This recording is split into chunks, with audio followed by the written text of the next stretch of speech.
This is what a $220 ergonomic keyboard looks like.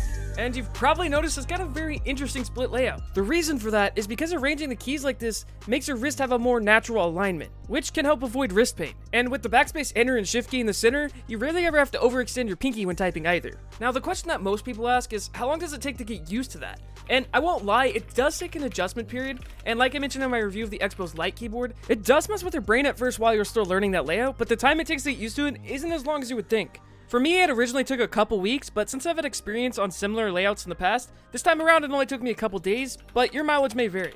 Besides it just being more ergonomic, this layout does have a few more benefits as well, because you can bind the keys in the middle to whatever you want. So you can use them as extra easy to reach hotkey or macro buttons as well. The build quality is also pretty solid. Its casing is entirely acrylic to give it that really neat RGB glow effect, but that said, it is still very hefty.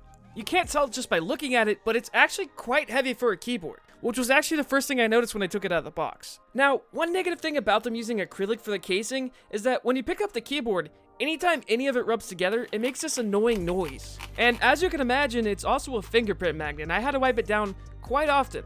But something I can say is that they did a really nice job with rounding off the corners. When you use a material like this, any sharp edge is going to be amplified, and I didn't really find any spots that I felt were not smooth outside of the cutout for where you plug the cable into. Although for me, that's not a huge deal. In terms of the switches, it currently comes in 7 different variations, although it is hot-swappable too, which means you can use your own switches.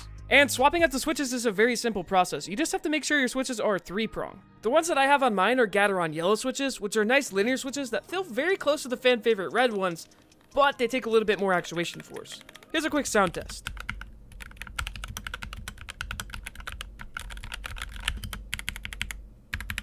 Now, not only does this keyboard look really sick and have hot swappable switches, but it's also Bluetooth, so you can use it wirelessly as well. By default, the Bluetooth keys used for pairing are the function key and 1 through 5, which each represent a separate device that you can connect this to. You can also change that keybind to be anything you want, although that does take a little bit of setup in their software, which is a web page instead of an actual application, so you don't need to download anything extra, but you will need internet connection. Their software isn't the most aesthetically pleasing to look at, but it is clean and easy to use. This is also where you can create macros and see what you have bound to the other layers, since this is a 70% layout. So now the big question, would I recommend it with it being over $220?